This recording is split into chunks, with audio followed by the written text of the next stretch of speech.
Hello everyone and welcome back to another tutorial from Gameplay Classic. In this video, I'm going to show you how you can customize your Crosshair on the Team Fortress 2 game. So let's get started right away. First of all, open up the Team Fortress 2 game on your device, and once you are taken into the homepage, click on the Options button at the bottom section.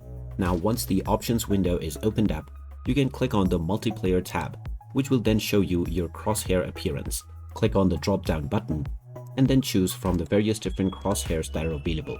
After choosing your desired crosshair, you can increase or decrease the size and change the color by using the RGB slider.